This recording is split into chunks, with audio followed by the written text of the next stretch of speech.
이번 시간에 배울 내용과 학습 목표를 확인해 보세요.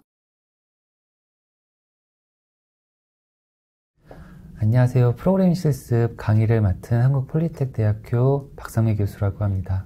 본 강의는 프로그래밍이 무엇인지에 대해서 여러분께 설명을 하고, 여러분이 요즘 핫한 AI 프로그래밍에 대해서 프로그래밍을 배우면서 왜 프로그램을 해야 되는지 AI를 통해서 그런 요소들을 배우는 기회가 됐으면 합니다.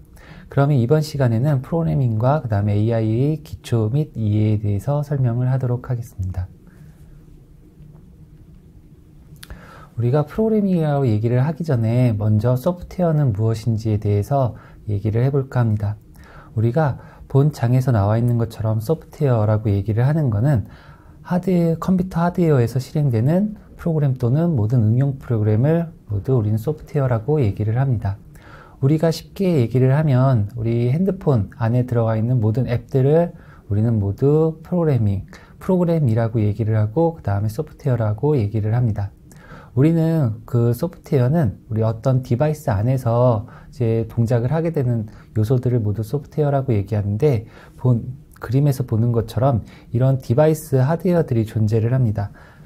메인프레임, PC, 노트북, 그 다음에 스마트폰, 자동차, 가전제품, 인공위성, 이 모든 하드웨어 안에는 이제 소프트웨어가 다 들어가는데, 그 소프트웨어로 인해서 우리가 어떤 서비스나 그 다음에 그 운영체제들이 모두 동작을 하게 되는데, 그런 것들을 모두 소프트웨어라고 얘기를 할 수가 있습니다. 그래서 본 내용을 살펴보게 되면 컴퓨터를 관리하는 시스템 소프트웨어와 문제 해결에 이용되는 다양한 형태의 응용 소프트웨어가 있다는 점을 여러분께 말씀드릴 수가 있습니다. 그래서 우리가 자율주행차를 얘기를 하게 되면 이 자율주행차도 우리가 예전에는 기계 방식의 어떤 그런 기계 방식의 운영체제들이 구동을 했다면, 요즘은 그 차량 안에서 그런 기계들만 동작할 수 있는 소프트웨어가 아닌 어떤 서비스, 사용자들이 인식하지 못하는 사람이나 그 다음에 신호등, 기타 등등을 우리가 쉽게 인식할 수 있는 소프트웨어들이 더 내장을 돼서 더 우리 생활에 편리함을 가져다주는 기능들을 하고 있죠. 그래서 소프트웨어의 응용 분야를 살펴보게 되면, 소프트웨어는 다양한 환경들, 그러니까 다양한 공학들과 같이 연계돼서, 또는 공학이 아닌 예술 분야에서도 같이 융합하면서 동작을 하고 있습니다. 그래서 우리가 애니메이션 쪽, 그 다음에 스마트 렌즈, 그 다음에 웨어러블 기기, 무인 자동차 쪽에서도 모두 소프트웨어가 동작하는 것들을 우리는 살펴볼 수가 있겠는데, 우리가 여기서 말하는 여기 CS라고 얘기하는 것은 컴퓨터 사이언스를 얘기를 합니다. 그런 우리 컴퓨터 사이언스와 예술 분야가 합쳐져서 또 다른 소프트웨어를 만들어지게 되고, 그 다음에 우리가 의학 분야에서도 우리 일반 의사들이 진찰만 하는 것이 아니고, 우리가 병원을 가게 되면 다양한 기기들로 우리는 이제 진단을 하게 됩니다. 그런 기기들을 보면 우리 예를 들면 CT나 MRI 등을 우리는 많이 볼 수가 있는데, 그런 CT나 MRI MRI 기기들을 보게 되면 다양한 소프트웨어들이 그 안에 내장되어 있어서 기기들을 회전시키거나 그다음 움직이게 하는 모든 요소들이 존재를 하고, 그 다음에 사람의 어떤 뇌나 그 다음에 그 몸 안에 있는 요소들을 이제 촬영을 하게 되는데, 그런 촬영을 할 수 있는 할 수 있는 방법들을 해주는 게 모두 소프트웨어라고 얘기를 할 수가 있습니다. 그 다음에 마지막에 이제 기계공학 쪽에서도 우리가 소프트웨어가 많이 활용이 되는데, 만약에 예를 들면 옛날에 이제 우리 기계 공장 같은 데 보게 되면 선반, 밀링 이런 것들이 존재를 하는데, 사람이 일일이 다 깎는 식으로 사람의 수공예 작업이 많이 들어갔습니다. 근데 하지만 요즘 이제 기계 쪽 분야들을 가보게 되면 우리가 버튼이나 어떤 치수들만 입력을 하게 되면 알아서 얘가 그 선반이나 밀링이 자동으로 깎여 나가는 것들을 볼 수가 있습니다. 이런 현상들을 모두 만들어내는 것들이 소프트웨어라고 얘기를 할 수가 있습니다. 그래서 우리가 자동화라고 얘기를 하는 그 자동화 부분에서도 모두 소프트웨어가 중점적으로 활용되기 때문에, 여러분들이 앞으로 나아가야 될 어떤 미래나 환경에서는 소프트웨어를 하지 않으면 옛날의 과거에 많이 뒤처져서 이제 지내기가 너무 힘들어지겠죠. 그렇기 때문에 우리는 소프트웨어를 해서 앞으로의 미래를 대처해 나가는 방법을 찾아 나가야 할 겁니다. 그래서 우리가 요즘 초등학교 때부터 이제 코딩을 배운다라고 얘기하는 것이 이제 우리가 어떤 일반적인 기계적인 요소들만 배우는 것이 아니고 논리적인 사고를 통해서 우리가 그 기기들을 운영할 수 있는 능력을 키우기 위해서 초등학교부터 우리가 이제 소프트웨어를 배워야 된다라고 얘기를 하는 것들이 다 이제 그런 이유라고 할 수가 있을 겁니다. 그래서 우리가 응용 소프트웨어를 살펴보게 되면 응용 소프트웨어 같은 경우는 여기 영상 처리, CG, 그 다음에 VR, 그 다음에 자연어 처리, 음성 처리, 그 다음에 컨텐츠 배포, 기업용 소프트웨어 이런 것들이 모두 응용 소프트웨어라고 얘기를 할 수 있는데 일반 소프트웨어와 응용 소프트웨어의 차이는 어떤 우리가 일반적인 우리 이제 앞으로 이제 배워나갈 파이썬이라는 걸 이제 배우게 될 텐데 그 파이썬이라는 언어가 우리는 일반적인 언어라고 비교했을 때 그거 갖고 우리가 어떤 서비스를 창출해내는 이런 과정들을 우리는 응용 소프트웨어라고 얘기를 할 수가 있습니다. 그래서 영상 처리라고 얘기하는 이 부분 같은 경우는 우리가 일반적으로 이제 반도체에서 부품을 생산을 했을 때 그 부품에 따른 어떤 문제들이 존재를 한다면 예전에는 다 사람의 눈으로 그거를 다 이제 문제가 존재하는 것들을 사람들이 다 걸러냈습니다. 근데 요즘은 그렇게 하지는 않고 소프트웨어를 통해서 문제점을 찾아내고 그 문제점이 있는 이제 PCB나 그런 것들을 다 분류해내는 방법들, 이런 것들을 다 영상 처리를 이용해서 이제 하게 되죠. 그 다음에 CG와 VR 같은 경우는 여러분 뉴스에서 많이 들었을 겁니다. 가상의 환경에서 우리가 이제 VR 같은 경우는 가상의 환경에서 우리가 직접 설치하고 만들어가지고 체험하는 게 아니고 가상의 환경을 만들고 그 가상의 환경에서 내가 그걸 직접 접해보고 접해본 다음에 우리가 이 시설물을 설치를 할지 말지 결정하는 그런 쪽으로 VR을 많이 활용을 하고 있죠. 그 다음에 자연어 처리라고 얘기를 하는 거는 우리가 음성인식이라고 얘기하는 것들이 모두 자연어 처리라고 얘기를 할 수가 있습니다. 이 자연어 처리가 크게 발달할 수 있었던 건 AI 분야가 크게 이제 발전했기 때문에 자연어 처리가 더 활성화가 될 수 있었습니다. 우리 쉽게 얘기하면 우리 10년 전에 음성인식도 있었습니다. 10년 전에 음성인식이 있었는데 그 10년 전에 음성인식을 보게 되면 많이 부족하거나 인식을 못하는 경우가 존재를 했는데 지금은 이제 우리가 뭐 대충 얘기를 한다 해도 어느 정도 이해하고 그 용어를 찾아 나가는 과정들을 쉽게 이제 그 AI 쪽에서 하게 되는데 그런 것들이 모두 우리 자연어 처리에서 AI에 접목해서 더 빠르고 그 다음에 더 이제 우리가 알기 쉽게 더 발전을 할 수가 있게 됐습니다. 그 다음에 여기서 음성 처리와 이제 자연어 처리는 이제 그런 내용이라고 얘기를 할 수 있겠고요. 그 다음에 컨텐츠 배포는 우리가 소프트웨어 통해서 우리 인스타그램이나 SNS를 통해서 우리 어떻게 해요? 우리가 쉽게 컨텐츠를 배포하거나 그 다음에 컨텐츠를 생산해낼 수 있겠죠. 그러면서 광고 효과가 만들어지게 되는데 우리가 그런 것들을 모두 컨텐츠 배포라고 얘기를 할 수 있겠고 그런 것들을 통해서 우리는 어떻게 해요? 소프트웨어를 통해서 그런 것들을 모두 구현해낼 수 있게 되는 거죠. 그런 것들을 모두 우리 응용 소프트웨어라고 얘기를 할 수가 있습니다. 그러면 소프트웨어를 왜 해야 되는지 하나하나 더 살펴보려고 합니다. 소프트웨어 교육을 해야 되는 이유가 첫 번째는 마케팅 분야에서도 이제 프로그래밍을 많이 배우고 있습니다. 그 마케팅 분야라고 얘기하면 우리가 쉽게 마케팅 분야는 우리가 공학이 아닌 이제 인문학 쪽으로 많이 생각을 할 수가 있는데 요즘에 어떤 트렌드는 그런 인문학 쪽만이 아닌 공학적인 요소가 접해져서 더 효과적으로 체계적인 방법으로 그리고 논리적인 방법으로 마케팅을 하려고 많이 노력을 하고 있습니다. 그러려면 우리가 프로그램을 배워서 그 프로그램을 통해서 어떤 이제 전 시간에 얘기했던 소프트웨어, 응용 소프트웨어를 통해서 이제 구현해내기 때문에 우리는 소프트웨어를 꼭 해야 되겠죠. 그 다음에 두 번째는 앞으로는 어떤 직업을 가지더라도 프로그램 능력이 중요하다고 얘기를 할 수가 있습니다. 여기서 앞으로의 어떤 직업이라고 얘기하는 거는 우리가 프로그램을 배우는 첫 번째 요소가 논리적인 사고를 키울 수 있는 능력입니다. 그래서 앞으로의 직업은 논리적인 사고와 그 다음에 창의적인 사고가 같이 결합해야만 어떤 그 직업이 더 활성화될 수 있기 때문에 프로그램이 그런 장점들을 많이 포함하고 있죠. 그래서 우리는 이제 앞으로의 직업은 그런 프로그램 능력이 있는 사람들 위주로 직업군이 많이 발전을 할 거라고 예측을 하고 있습니다. 그리고 소프트웨어 교육은 코딩이 전부가 아니라고 여기에 적어놨는데 우리가 소프트웨어라고 얘기하면 우리가 코딩 얘기 많이 합니다. 우리가 소프트웨어는 이 코딩만을 얘기하는 것이 아니고 이제 우리가 스크래치어블이라고 해가지고 우리가 블록 단위로 프로그램도 만들 수 있고, 그 다음에 어떤 간단한 우리가 기계 언어적으로도 프로그램을 만들어서 할 수가 있습니다.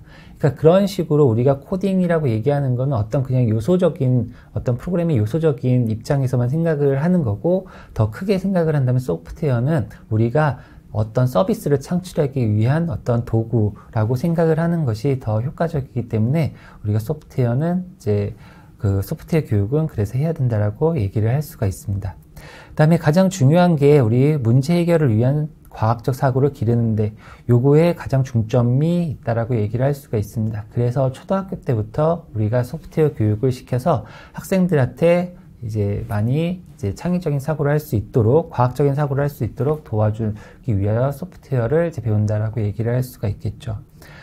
우리가 어떤 이제 학생들한테 제가 강의를 할 때, MIT 어떤 이제 교수님이 MIT에서 강의를 한 적이 있었는데, 그 MIT에서 이제 삼성에 대한 이제 어떤 얘기들을 쭉 했다라고 합니다. 그래서 질문을 받았는데, 그 MIT 학생들 중에 가장 많은 질문들을 한 게, 이제 그 삼성 같은 회사를 만들려면 어떤 식으로 해야 됩니까? 라고 많이 질문을 했다고 합니다. 그 다음에 두 번째, 우리가 이제 그 교수님이 한국에 왔을 때 똑같은 이제 삼성 얘기를 했을 때, 우리 학교 이제 그 학생들은 국내 학생들은 가장 많이 질문을 했다고 얘기한 게 이제 삼성에 들어가려면 어떤 식으로 공부를 해야 됩니까? 라고 얘기를 많이 했다고 합니다. 우리가 앞으로의 나아갈 방향은 어떤 대기업에 들어가서 거기서 일을 한다라고 보기보다는 여러분이 앞으로 나가야 될 길은 이런 소프트웨어를 배우고 소프트웨어를 통해서 더 창의적인 생각을 하고 새로운 기업을 창출해낼 수 있는 그런 회사들을 많이 만들었으면 합니다. 그래서 우리는 소프트웨어를 배워야 하겠죠. 그래서 네이버나 카카오가 우리 어떤 기계적인 요소가 있는 회사들이 아니잖아요. 다 소프트웨어 쪽에서 발전하고 커온 회사이기 때문에 여러분들도 이런 소프트웨어를 배워서 그런 회사들을 많이 만들 수 있는 기회가 되고 창의적인 사고를 하는 이제 사람들이 됐으면 합니다. 그 다음에 마지막으로 프로그래밍 언어는 도구에 불과하며 원하는 작업을 처리하는 것이 목적이기 때문에 우리가 너무 어려워하거나 그 다음에 이거는 내 적성하고 안 맞아 그렇게 생각하기보다는 앞으로의 우리가 해야 될 그런 과제라고 생각을 하고 배웠으면 합니다. 그래서 여러분들이 이제 이런 분야를 어렵다라고 생각하기보다는 그 여러분이 어렵다고 생각하는 분야가 여러분한테 가장 나중에 큰 도움이 되는 분야이기 때문에 어려운 게 여러분한테는 더 좋은 이제 지식의 요소라고 할 수가 있겠죠. 그 다음에 이제 프로그램이 무엇인지에 대해서 얘기를 해볼까 합니다. 프로그램이라고 얘기를 하는 거는 여기 보시는 것처럼 컴퓨터 하드웨어가 수행할 일련의 작업을 기술하고 있는 명령어의 모임을 우리는 모두 프로그램이라고 얘기를 합니다. 그래서 이 프로그램은 명령어의 집합으로 이제 다 되어 있죠. 그래서 이 프로그램은 명령어를 통해서 우리가 어떤 시스템을 접근을 하거나 우리가 알고리즘을 만들어내거나 어떤 창의적인 사고를 우리 결과물로 만들어낼 때 이제 이런 명령어들을 사용한다라고 얘기를 할 수 있습니다. 그래서 명령어는 우리가 컴퓨터가 처리할 수 있는 기본적 연산을 나타내는 기계 수준의 명령어를 우리는 이제 다 명령어라고 얘기를 하고 있죠. 그래서 이 명령어 안에는 이제 프로그램의 흐름 제어, 자료 이동, 그다음에 논리, 산술 연산, 입출력 등의 명령어들을 모두 포함하고 있습니다. 그럼 우리는 이제 이 프로그래밍을 이제 몇 가지 단계로 나눠볼 수가 있습니다. 그래서 프로그래밍 언어라고 얘기하는 거는 저급 언어와 고급 언어로 나눌 수가 있는데 이제 저급 언어 같은 경우는 기계어, 어셈블러, 그 다음에 고급 언어는 C, C++, 자바, 파이썬으로 나눌 수가 있습니다. 그리고 기계 언어 같은 경우는 기계 언어, 어셈블 언어 같은 경우는 기계에 많이 종속되어 있는 언어이기 때문에 기계 종속어라고 얘기를 하고 그 다음에 C, C++, 자바, 파이썬 같은 경우는 기계 독립적 언어라고 많이 얘기를 하고 있습니다. 다시 얘기하면 기계와 어셈블 같은 이런 언어들은 기계 쪽에 더 가까워서 기계가 알기 편한 언어로 작성하는 프로그램을 우리는 모두 기계 종속어라고 얘기를 할 수가 있고 그 다음에 C, C++, 그 다음에 자바, 파이썬 같은 이런 언어들은 사용자 입장에서 가장 다루기 쉽게 언어 체계를 만들어서 명령어 체계를 만들어서 그거를 컴파일, 앞으로 이제 배우게 될 텐데 컴파일을 통해서 기계에 접근할 수 있는 언어로 이제 바꾸어 주게 되어 있죠. 그래서 우리 뒷장에서 이제 저급 언어와 고급 언어에 대해서 더 자세히 설명을 하도록 하겠습니다. 그러면 우리가 이제 파이썬을 배운다라고 이제 얘기를 드렸었는데, 이 파이썬이 얼마나 많이 사용되고 있는지, 그 다음에 이 파이썬이 전체 프로그래밍 언어 중에서 어떤 이제 부분을 차지하고 있는지를 설명을 하려고 하고 있습니다. 우리가 TIOBE라는 이제 회사가 있습니다. 이 회사 같은 경우는 소프트웨어 코드 품질을 관리해주는 업체로 프로그래밍 언어별 인기도를 나타내는 지수를 매달 이제 공개를 하고 있습니다. 이제 본 화면에서 보는 거는 이제 2020년 8월 달에 이 회사에서 이제 통계를 낸 건데, 이 통계치를 보게 되면 첫 번째 가장 많이 사용되는 게 C 언어입니다. 이 C 언어는 여러분 회사를 가게 되면 모든 디바이스를 다 C로 포팅을 할 겁니다. 그 이유 중에 하나는 C 언어가 아까 기계어에 더 가까운, 제일 가까운 언어라고 얘기를 할 수가 있는데, 이 기계어에 제일 가까운 언어가 이제 C 언어라고 얘기를 드린 거는, C 언어가 기계어는 아니라는 얘기지만 우리가 디바이스에서 가장 퍼포먼스를 잘 낼 수 있는 게 C 언어입니다. 이 퍼포먼스를 잘 낼 수 있다라고 얘기를 하는 거는 그만큼 우리가 이제 자바나 이제 파이썬보다는 수행 속도가 더 빠르다는 얘기입니다. 그래서 우리는 이 C라는 언어를 가장 많이 사용을 하고 있고요, 글로벌적으로. 그 다음에 자바를 많이 사용을 하고 있습니다. 이 자바 같은 경우는 우리가 어떤 곳에서 많이 사용하냐면, 그 안드로이드, 우리가 그 폰을 쓰고 있죠. 안드로이드 OS 폰을 사용하고 있는데, 그 안드로이드 OS 폰의 안에 들어가는 프로그램이 다 자바로 이루어져 있습니다. 이제 거의 한 80% 이상이 다 자바로 사용되고 있는데, 그 자바 역시 우리가 되게 성능이 좋습니다. 이제 배운 학생들 입장에서는 맞습니다라고 얘기를 할 정도로 자바가 되게 이제 대두가 되게 많이 과거서부터 대두되어 있고, 그걸 활용하는 사람들이 많습니다. 그 이유 중에 하나는 우리 자바스크립트라는 게 있는데, 그런 객체 지향 언어 쪽으로 되게 가깝게 접근할 수 있고, 그 다음에 디바이스에서 실을 수 있는 되게 많은 이제 편하게 사용할 수 있는 언어이기 때문에 이제 자바를 많이 사용하고 있고요. 그래서 간단하게 설명드리면, 이 자바 때문에 C++ 말고 여기 밑에 C샵이 하나가 있죠. 이 C샵이 만들어진 이유가 자바의 성능이 너무 좋기 때문에 이제 마이크로소프트에서 우리 자바 같은 프로그램 하나 만들자 그래가지고 C샵이 나온 겁니다. 이처럼 이제 그래서 자바를 많이 사용을 하고 있고요. 그 다음 세 번째가 이제 파이썬입니다. 이 파이썬은 우리가 초창기 이제 처음 나왔을 때랑 쭉 사용할 때는 그렇게 사람들이 많이 사용은 하지 않았습니다. 그 이유 중에 하나는 다른 프로그램으로 할 수 있는 것들도 많은데 파이썬을 굳이 써야 되냐 뭐 이렇게 얘기를 했었는데, 이제 AI 쪽으로 인공지능을 하게 되고, 그 다음에 어떤 신호 처리를 하고 이렇게 할 때 가장 편한 언어가 이제 파이썬이 됐기 때문에 이제 파이썬을 많이 사용을 했죠. 여기서 우리가 이제 저 같은 경우도 파이썬을 먼저 사용하기보다는 매트랩도 많이 사용을 했었죠. 그래서 여러분 만약에 매트랩을 사용해 본 학생 같은 경우는 매트랩하고 파이썬을 놓고 봤을 때 비슷한 언어구나 라는 걸 쉽게 느낄 수가 있습니다. 그 이유는, 이걸 설명한 이유는 매트랩이 사용하기 되게 편한 언어거든요. 그래서 우리가 신호 처리를 하거나 그 다음에 어떤 프로그램을 짤 때 빠르게 프로그램 짜서 결과를 볼 때 이제 매트랩을 많이 사용하는데, 그것처럼 파이썬도 이제 그렇게 빠른 언어 체계로 되어 있고, 그 다음에 결과물을 쉽게 볼 수 있는 언어로 되어 있기 때문에 우리가 가장 쉽게 프로그램을 짤 수 있겠죠. 그래서 우리는 지금 본 강의에서는 이제 앞으로 C나 자바를 프로그램 하지 않고 파이썬을 이용해서 다양한 프로그램을 만들어 보고, 그 파이썬이 어떤 건지를 설명을 하려고 하고 있습니다. 예, 그럼 우리가 저급 언어와 고급 언어로 나눠질 때 저급 언어는 어떤 것들이 있는지 더 세부적으로 얘기를 하려고 하고 있습니다. 그래서 저급 언어 같은 경우는 기계어와 그 다음에 기계어와 어셈블리어로 나눌 수가 있습니다. 그래서 기계어 같은 경우는 우리가 0과 1로 구성된 CPU의 명령어라고 얘기를 할 수 있는데, 그러면 우리가 아무것도 이제 모른다는 가정하에 여러분들이 왜 0과 1로 구성이 된 CPU 명령어라고 얘기를 합니까? 0과 1이 도대체 무엇이고 CPU 명령어는 무엇입니까? 라고 질문을 하는 학생이 있을 겁니다. 우리가 컴퓨터는 이제 클럭 베이스로 동작을 항상 하거든요. 그래서 우리가 컴퓨터를 보게 되면 2.5GHz 뭐 이렇게 해서 3. 몇 GHz 이렇게 얘기를 하잖아요. 그 이유 중에 하나는 모든 연산이 처리될 때 동작을 기반으로 하는 동기 클럭이라고 얘기하는 그 클럭이 이제 우리가 얘기하는 CPU가 뭐 2.5GHz다, 뭐 3.5GHz다, 뭐 이렇게 얘기하는 그 클럭 기반으로 동작을 하기 때문에 우리가 그 헤르츠가 더 빠르면 빠를수록 수행 속도가 이제 더 빨라지는 거죠. 근데 우리가 여기서 클럭이라는 걸 얘기를 했었죠. 여기서 클럭이라고 얘기를 하는 거는 0과 1로 계속 반복해서 움직이는 겁니다. 다시 얘기하면 컴퓨터는 0과 1의 수의 체계로만 이루어져서 그걸 가지고 기계는 인식을 하게 되어 있습니다. 그래서 우리는 기계어는 다시 얘기하면 0과 1로 구성된 CPU 명령어라고 얘기를 할 수가 있겠죠.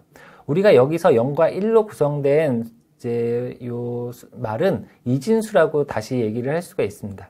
그래서 우리 뒤쪽에 더 설명을 할 텐데 우리가 숫자 표현에는 이진수가 있고 우리 10진수가 있고 8진수, 16진수 이렇게 다양하게 있습니다. 거기서 우리는 뒤쪽에서 더 진수에 대해서는 더 설명을 할 거고 두 번째로 보면은 이제 컴퓨터의 CPU는 본질적으로 기계어만 처리가 가능하다라고 얘기한 거는 아까 이제 설명했던 것처럼 CPU는 0과 1의 처리만 가능하기 때문에 기계어만 처리가 가능합니다. 그러면 우리가 코드를 짠 것들을 이제 기계어로 바꿀 때 사용하는 것들이 이제 컴파일러라고 얘기를 하게 되겠고 이제 그 컴파일러를 통해서 우리는 이제 CPU가 알 수 있는 명령어로 이제 바꾸게 되어 있는 거죠.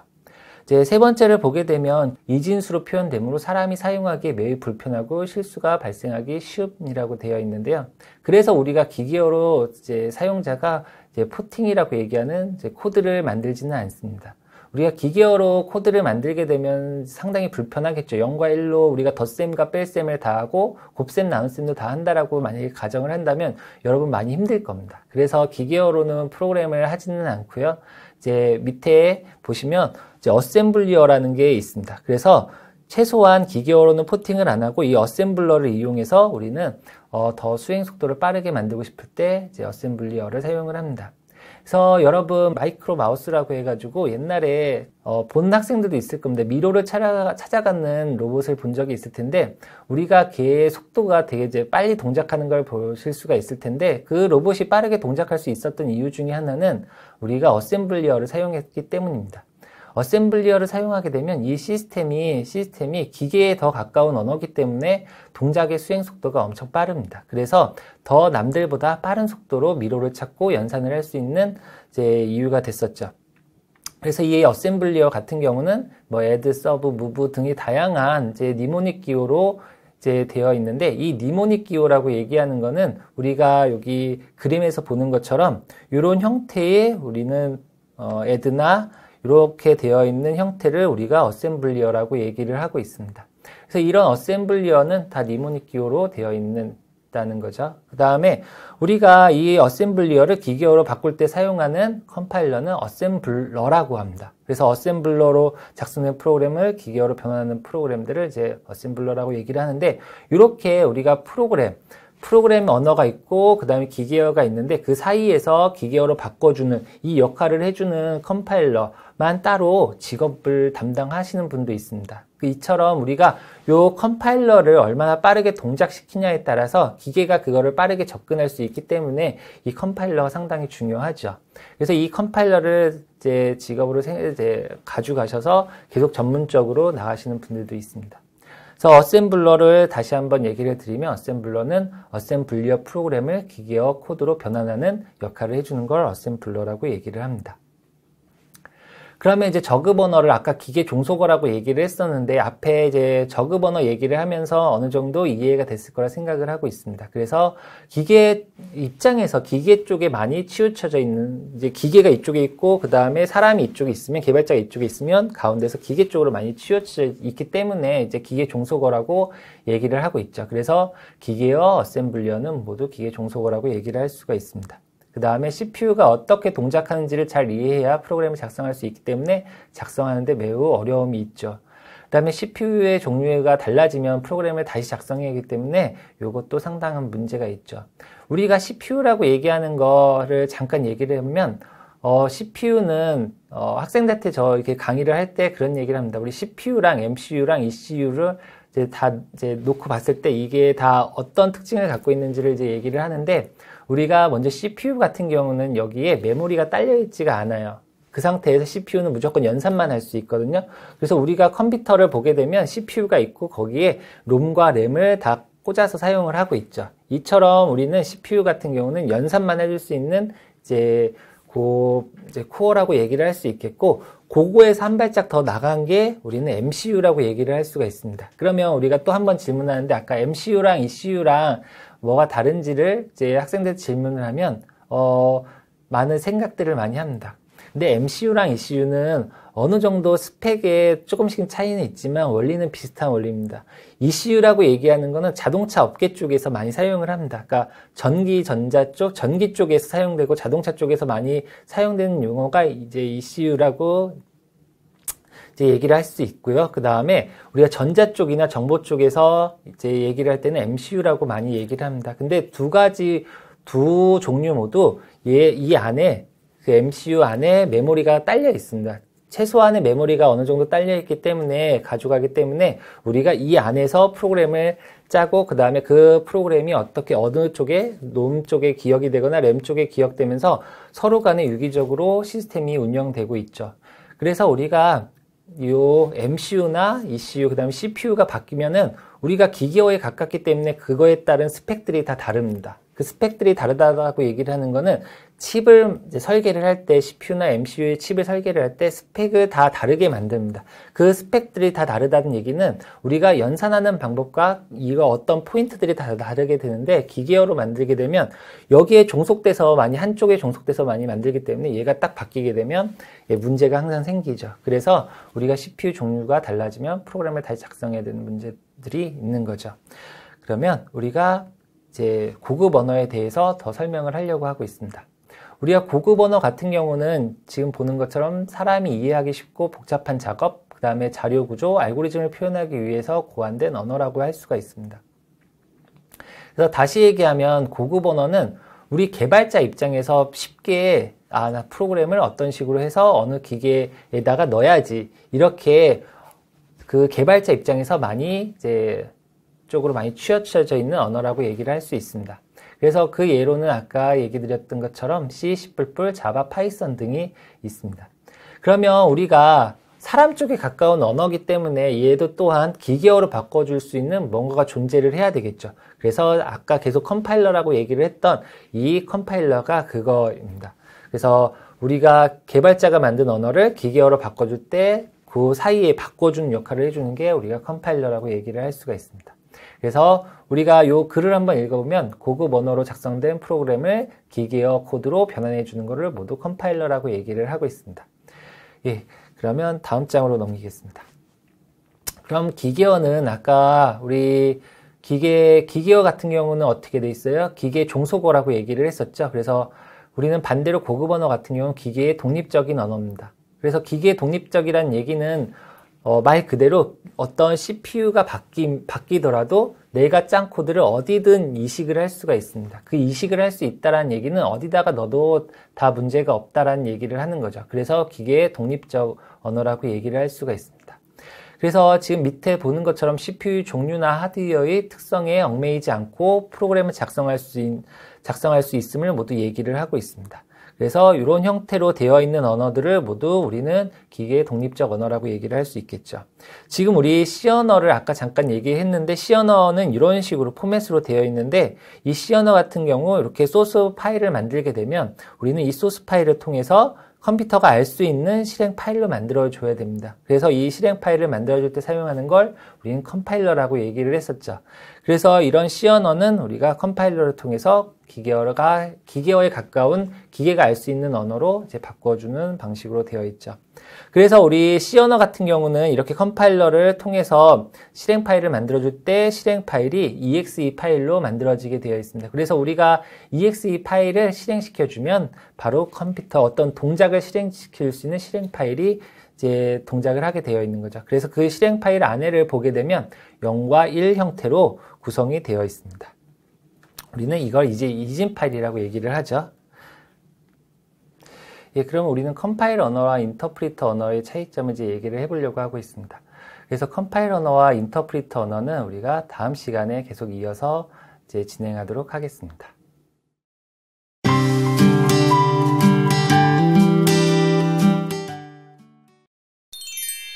학습을 마무리하며 화면에 제시된 주요 내용을 꼭 숙지하세요.